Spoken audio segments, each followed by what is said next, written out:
아멘. 영광의 박수를 주님께 돌리십시다. 추석 명절 잘 세셨습니까? 한때 2차 세계대전은 독일의 승리로 끝날 뻔 봤습니다. 당시 독일의 군사력이 얼마나 강했던지 프랑스를 열만에 점령하고 프랑스를 도우러 온 연합군들, 특별히 영국군 군사들이 한 곳에 거의 가두어 버렸습니다. 도버 해협이라는 곳이 있는데 이쪽에 덩커만이라는 해안에 33만 8천 명의 병사들을 가두어 놓고 금방 쳐들어가면 죽을 위기에 이 사람들이 놓이게 됐습니다. 한때 작년인가 덩커만이라는 영화로 이 내용이 영화되기도 했습니다. 당시 33만 8천 명을 구해낼 수 있는 영국 군함은 이 잠수함에 거의 격척되어서 34척밖에 이렇게 남지 않았습니다. 이 배들도 독일의 이 비행기가 너무 강력했기 때문에 함부로 덩크만에 접근할 수가 없었어요. 영국의 처칠 수장은 솔직히 백성들에게, 자기 군민들에게 이 사실을 알리게 됩니다. 그리고 33만 8천 명이 죽을 위기에 놓여 있다. 온 교회가 기도해달라. 온 백성이 기도해달라고 합니다. 그래서 성당마다, 예배당마다 종을 치기 시작해요. 그리고 백성들은, 그 나라 사람들은 기도하기 시작합니다. 이 소식을 들은 주변에 있는 고깃배들이란 배들은 다 작은 배들도 덩크만을 향하게 되고 900척의 배가 덩크만에 도착하게 됩니다. 중간에 이 독일 잠수함에 많이 격추되기도 하지만요, 기적이 일어나는데 영국 쪽에는 일주일간 비 한 방울도 내리지 않고 구름 한 점 없는 파란 하늘이 만들어집니다. 반대쪽에 독일군 쪽에는 일주일 내내 비가 와요. 비행기 한 척이 못 뜹니다. 그리고 비가 너무 많이 와서 탱크가 진흙밭에서 움직이지를 못해요. 일주일이 지나고 나서 이 독일군이 덩크만에 도착하게 되는데, 도착해 보니까 이미 영국군하고 프랑스 이 군들은 다 해협을 건너서 영국 쪽으로 건너가고 아무도 남지 않았습니다. 누가 봐도 이것은 우연이라고 말할 수 없는 기적적인 사건이었습니다. 그래서 이 2차 대전에서 기적적인 사건을 꼭 이야기할 때 이것을 이야기합니다. 이유는 어디에 있겠습니까? 그것은 합심해서 하나님께 의지했기 때문입니다. 기적이 필요했던 거죠. 기적 아니면 망해갈 수밖에 없는 상황이 됐던 것입니다. 하나님의 도움 아니면 33만 8천 명의 병사들이 그 자리에서 죽을 수밖에 없는 상황이 된 것입니다. 인간의 힘으로는 도저히 불가능한 이 사건 속에 하나님을 의지하자 하나님이 역사하신 것입니다. 하나님이 응답하신 것입니다. 성도는 어렵다, 힘들다, 안 된다 하기 전에 하나님을 의지하는 것부터 배워야 할 줄 믿습니다. 신앙은 다른 것이 아닙니다. 믿는다는 것은 하나님을 의지하는 것을 배워가는 훈련의 과정입니다. 오늘 성경에 나오는 이 기드온은 겁쟁이였습니다. 전번 주에 설교에도 제가 말씀을 드렸지만 포도주 틀에 숨어가지고 까작까작 밀이삭이나 탈곡하는 아주 겁쟁이였습니다. 이 겁쟁이인 이 사람을 불러서 전적으로 하나님을 의지하는 전쟁을 치르게 하십니다. 의지하는 법을 가르쳐 주시는 거죠. 우리가 하나님을 믿으려면 철저히 의지하는 것부터 배워야 됩니다. 인간은 누군가 의지할 것이 있으면 철저히 그 다음 사람을 의지하지 않습니다. 도움을 구해도 도와주려면 도와주고 말려면 말라 이런 식이지, 당신 아니면 안 된다 이렇게 간절히 매달리지 않습니다. 우리가 하나님을 의지하려면 철저히 의지하는 훈련을 해야 합니다. 따라합시다. 철저히 의지하는 훈련을 합시다. 창세기 12장에 보면 하나님께서 자식이 없는 아브라함에게 자식을 주겠다고 말씀하시면서 복을 이야기하십니다. 아브라함 그것에 혹했는지 가나안 땅에 들어와요. 그런데 자식을 안 주셔요. 처음에 믿었더니 하나님이 이게 배반인 감이 있었는지 어쩌는지 모르지만 아주 아브라함은 이랬다 저랬다 하는 모습이 창세기 12장부터 20장까지 나타납니다. 온전히 믿지 않습니다. 15장에 보면 자기가 믿었던 종을 양자 삼겠다고 이야기하다가 또 16장 17장에 보면 여종 하갈에게서 이스마엘을 낳기도 합니다. 인간적인 방법은 다 동원해 보려고 시도를 하고 있습니다. 그래도 하나님 눈 하나 깜짝 안고 아들을 주지 않습니다. 그런데 하나님이 아들을 주실 때가 있었어요. 그때가 몇 살이냐? 100살입니다. 아들을 준다고 하나님 미리 이야기하셔요. 99살 때. 그러자 누가 비웃냐면 사라가 비웃습니다. 아니 내가 아기를 낳을 수 있는 나이에 줘야지. 아기 낳을 수 없는 나이에 준다 그러니까 사라가 비웃어요. 그러니까 하나님이 왜 비웃냐고 이야기하십니다. 그리고 하나님이 사라가 아이를 낳을 수 없으니 태가 끊어진 그때 아이를 주십니다. 왜 하나님께서 기다렸다가 100살에 주셨겠습니까? 아브라함이 분명히 97세나 이렇게 줬으면 내 힘으로 했다 할까 싶어서 그런 것입니다. 철저히 하나님을 의지할 수밖에 없는 상황, 하나님이 하셨다고 어떤 상황에도 고백할 수밖에 없는 상황까지 기다리다가 하나님이 이삭을 주신 것입니다. 오늘 성경에도 보면 기드온에게 사람이 너무 많다 이렇게 말씀하셔요. 적군이 어느 정도 되냐면 13만 5천 명이라고 그 다음 장에 기록이 됩니다. 그런데 이 13만 5천 명과 싸우는데 몇 명이 왔냐면 3만 5천 명이 온 거예요. 이 게임이 안 되는 전쟁이죠. 근데 하나님이 뭐라고 말씀하시냐면 야 3만 5천 명도 많다 이렇게 이야기를 하셔요. 그러면서 돌려보내자 이렇게 이야기하시는데 그 의미적인 내용이 2절에 나와 있습니다. 한번 같이 읽어보십시다. 7장 2절 시작. 여호와께서 기드온에게 이르시되 너를 따르는 백성이 너무 많은즉 내가 그들의 손을 미디안을 넘겨주지 아니하리니 이는 이스라엘이 나를 거슬러 스스로 자랑하기를 내 손이 나를 구원하였다 할까 함이니라. 13만 5천 명하고 싸우는데 3만 5천 명이 왔는데 야 너무 적게 왔다 이렇게 말씀하신 것이 아니고 야 너무 많이 왔다 좀 돌려보내자 이렇게 이야기하시는 거죠. 이유는 한 가지입니다.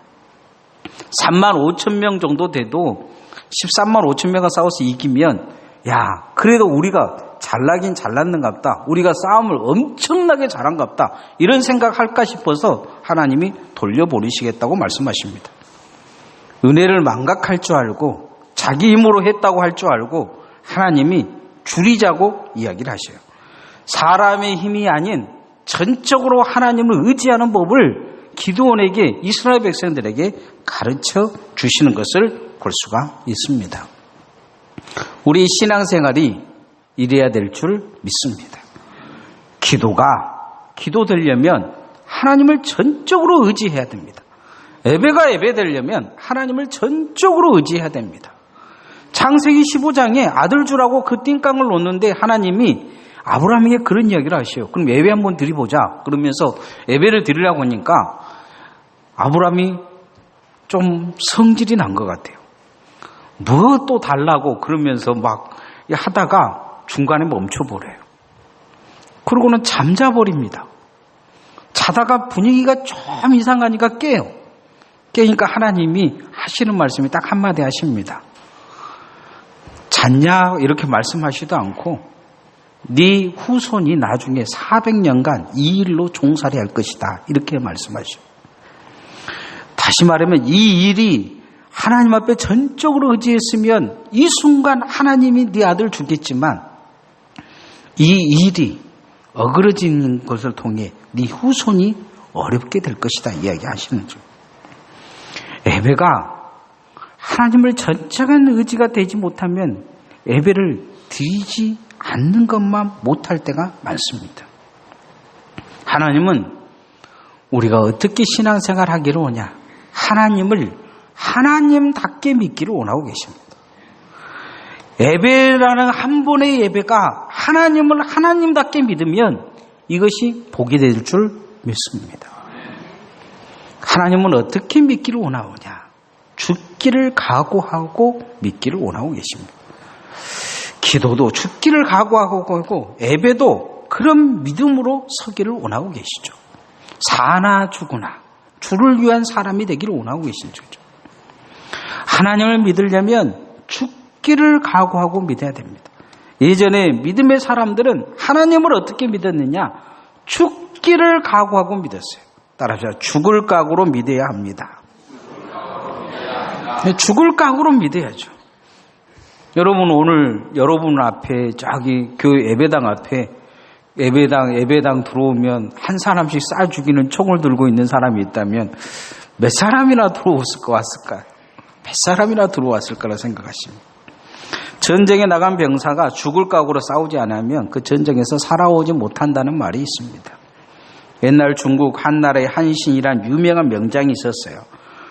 한신이 견고한 성을 치고 있는 조나라 군대와 싸우려고 쳐들어갑니다. 군대를 막 쳐들어가는데 도착해 보니까 이 군사들이 너무 지쳐가지고 싸울 힘이 없는 거예요. 한신이 무슨 말을 해도 말을 들어먹지 않아요. 이미 군기가 무너져 버린 것입니다.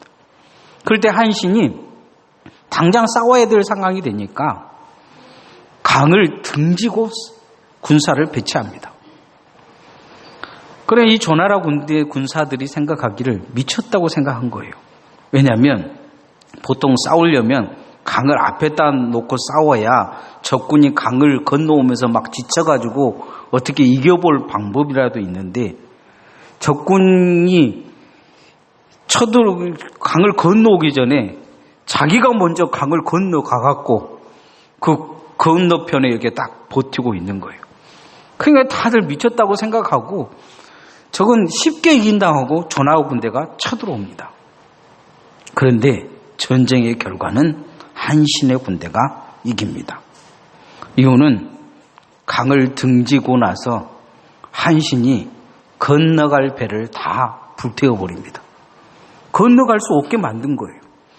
그러니까 싸워서 이겨서 살든지 아니면 강에 빠져 죽든지 한신의 군대는 뒤에 도망갈 길이 없는 상황을 만들어버립니다.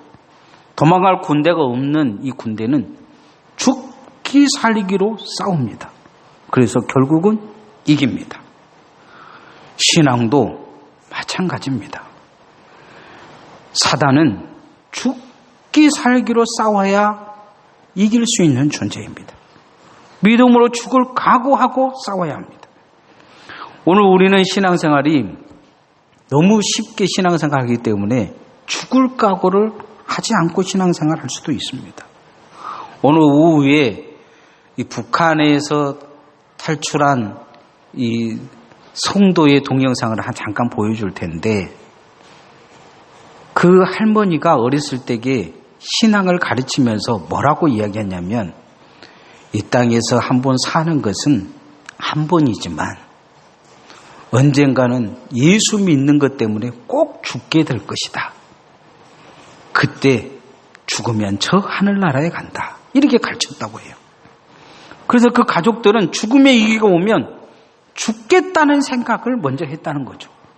죽음이라는 것이 두렵기보다 죽어야 된다는 가정이 죽는 것이 하나의 과정으로 생각했다는 것을 볼 수가 있습니다. 오늘 기도원과 함께 전쟁터에 나온 병사들 중에 하나님이 죽을 각오가 되어 있지 않는 사람은 돌려보내라 그렇게 말씀하십니다. 3절 말씀 한번 같이 읽어보십시다. 시작.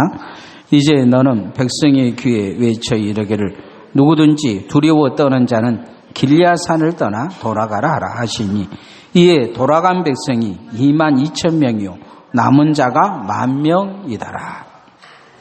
죽을 각오가 되어 있지 않는 자들 돌아가라 이야기합니다.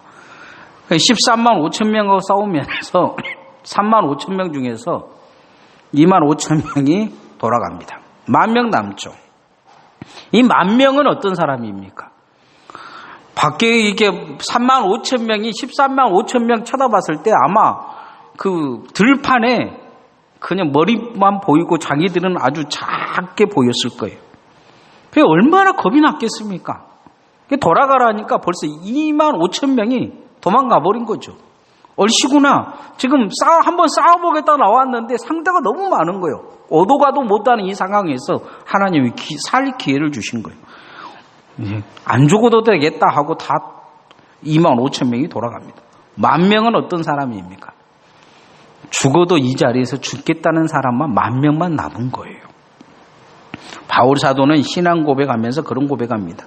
살아도 주를 위해 살고 죽어도 주를 위해 죽으니 사나 죽으나 주를 위한 것이다. 우리가 예수 믿으면 어떻게 믿어야 되느냐? 죽을 각오로 믿어야 될 줄 믿습니다. 그래야 시험도 이길 수 있습니다. 작은 것에 넘어져서 그러면 정말 죽을 각오가 있으면 죽지 못합니다. 요즘 제가 다산 선생님 그 책을 좀 읽고 있습니다. 근데 보면 이 다산의 형제들 중에서 그런 사람들이 있어요. 절대 불어라도 불지 않고 마지막까지 이 천주교 신앙을 가지다가 순교한 사람들이 있습니다. 고문을 해도 불질 않아요. 그런데 이 다산 선생은 싹 불어버립니다. 싹 불어버려요. 그리고 누가 누구 집에 있는지 다 가르쳐주고 그리고 어떻게 잡아야 되는지도 다 가르쳐줘요. 강진 사람들한테 이런 이야기하면 돌 맞아 죽을지는 모르겠지만 그런데 제가 그 다산의 다른 형제들의 신앙을 보면서 그런 생각을 했어요.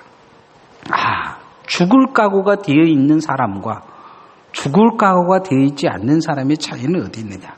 죽을 각오가 되어 있는 사람은 불어라 해도 그 자도 불지 않고 차라리 죽겠다고 이야기합니다. 한 형제는 목을 이렇게 쳤는데 목이 절반만 쳐진 거예요. 그러니까 자기 목에 있는 이 피를 가면서 이건 보혈이다 이야기하면서 다시 치라 그래서 목이 떨어집니다. 신앙이라는 것이 그 끝이 정말 중요한데 신앙의 끝, 그것은 죽을 각오가 되어 있지 않으면 맺을 수 없는 생명의 면류관이요 충성의 면류관입니다. 저는 여러분이 그런 신앙 갖기를 소원합니다. 그러기 위해서 어떻게 해야 하느냐? 깨어 있어야 합니다. 따라합시다. 깨어 있어야 합니다.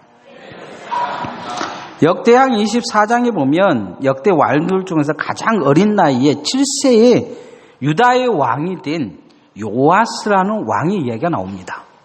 그는 어려서 왕이 돼서 정말 신앙생활을 열심히 합니다.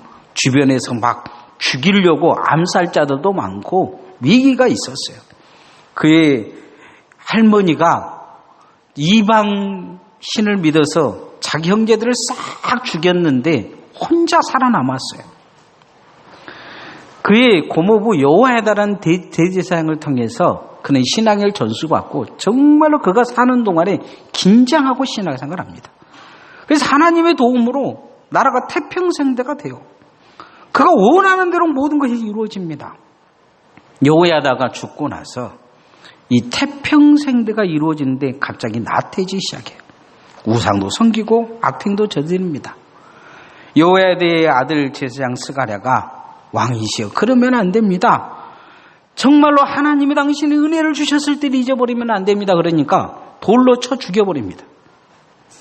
긴장이 풀리니까 본성이 드러난 것입니다. 요아스만 그렇습니까? 예전에 우리가 참 예수 믿을 때는 본성이 드러나지 않고 은혜만 드러난 사람들이 많습니다. 그런데 어느 순간부터 예수 믿은 그 순간은 사라지고 신앙생활을 본성으로 하고 있지는 않는지 우리 자신을 뒤돌아봐야 합니다. 우리가 신앙을 깨어있지 못하면 본성이 살아납니다. 인간은 자체가 악합니다. 생각하는 것도 악해요. 마음 먹은 것도 악합니다. 그래서 본성이 깨어나지 못하도록 신앙으로 깨어있지 않으면 다시 옛사람으로 돌아가 버립니다. 교회는 다녀도 언젠가 믿음이 있다고 믿음은 알아가도 옛사람의 정신을 다시 되돌아가 버려요. 마음 먹은 것도 세상 사람보다 더 악할 수도 있습니다. 말하는 것도 더 악할 수 있어요. 깨어있지 않으면, 긴장이 풀리면 세상 사람보다도 못할 수 있습니다. 그렇게 경건했던 사람이 어느 순간 마귀보다도 무서운 사람이 된 것은 그가 깨어있지 못하기 때문입니다. 순종하지 않기 때문이죠. 오늘 성경에 보면 깨어있지 못한 사람들 다 돌려보내라 이렇게 이야기합니다. 자, 7장 6절 말씀 한번 같이 읽어보십시다. 시작. 손으로 움켜 입에 대고 핥은 자의 수는 300명이요 그 외의 백성은 다 무릎을 꿇고 물을 마신지라. 전쟁터에 나와가지고 물 한 모금 못 먹고 그랬는데 시내가에 데리고 가서 군사들 보고 물을 먹으라 그러니까 허겁지겁 가서 무릎 꿇고 물을 먹고 막 혀로 핥으면서 막 물을 먹고 이 난리를 치는 거예요. 그래서 하나님이 그런 사람들 다 돌려보내라고 이야기합니다. 이유는 딱 한 가지예요. 군인이 군인 정신을 가지고 있어요. 사주 경계하고 적군이 지금 눈앞에 있는데 물 한 모금에 무릎 꿇고 있는 이 사람들, 다 무장 해제돼 버린 사람들은 다 돌려보내라 이야기를 합니다. 손으로 이렇게 물을 움켜주고 먹은 사람들, 적군이 오는지 안 온지, 우리를 공격하는지 아닌지를 긴장하면서 먹는 이 사람들만 남겨놓고 다 돌려보내라. 생각과 마음이 깨이지 않는 사람들은 다 돌려보내라 이렇게 말씀합니다. 전쟁 중 짧은 시간이라도 대적에게 깨어있는 자, 이 사람들만 데리고 전쟁하시겠다 하나님 말씀합니다. 그렇게 남긴 자가 300명입니다. 13만 5천 명을 상대하는데 하나님 300명이면 충분하다고 하시는데 하나님 앞에 깨어있는 이 사람들 300명이면 된다 그렇게 말씀합니다. 전쟁터에서 깨어있는 한 사람이 필요하듯이 교회에서도 깨어있는 한 사람이 필요합니다. 예수님은 제자들을 데리고 겟세마네 동산에 십자가 지시기 전에 마지막에 가서 제자들에게 이야기하신 것은 깨어있으라는 말씀이었습니다. 잠들지 말고 깨어있으라. 신앙은 늘 깨어있어야 될 줄 믿습니다. 내 안에 죄가 깨어나기 전에 사단의 그 생각과 예전의 옛 습성들이 깨어나기 전에 믿음으로 깨어있어야 될 줄 믿습니다. 믿음이 내게 주장할 수 있어야 돼요. 옛 습관대로 그래 나는 옛날부터 그렇게 살았어. 그렇게 말하지 말아도 나는 고칠 수가 없어. 그런 것보다는 그 사람이 믿음의 사람이면 믿음으로 말을 할 줄 알아야 됩니다. 그 사람이 믿음의 사람이면 믿음으로 행동할 줄 알아야 됩니다. 그 사람이 믿음의 사람이면 믿음으로 그의 삶을 고칠 줄도 알아야 합니다. 원래 그렇게 산 사람이면 그 사람은 옛사람이죠. 다시 옛사람이 깨어나 버린 것이죠. 옛날 사람이죠. 세상 사람이에요. 우리가 긴장해서 무엇이 나를 지켜가야 되냐? 믿음이 나를 지켜가야 될 줄 믿습니다. 마음은 온이로되 육신이 약하다고 주님이 말씀하신 것은 믿음이 부족한 거예요. 그걸 핑계 삼아라고 이야기하는 것이 아닙니다. 믿음으로 깨어있지 않으면 다시 육신의 사람이 될 수밖에 없습니다. 늘 예수의 사람으로 깨어있기를 소원합니다. 우리가 이 땅에 살면서 하나님을 완전히 믿기가 그렇게 쉽지가 않습니다. 하나님을 완전히 믿으려면 하나님을 의지하는 것을 훈련해야 합니다. 이왕 예수 믿었으면 죽을 각오로 예수 믿어야 됩니다. 그래야 끝이 마지막 여러분이 평안하게 예수 믿고 죽을 수도 있지만 마지막에 하나님이 여러분에게 신앙의 끝을 물어보실 수도 있습니다. 이왕 믿으려면 죽을 각오로 예수 믿어야 됩니다. 그렇게 죽을 각오로 예수 믿으려면 깨어 있어야 합니다. 그래야 실패하지 않을 것입니다. 그렇게 하나님을 온전히 믿음을 통해서 믿음의 승리가 여러분의 삶에 있기를 소원합니다. 찬양하십시다.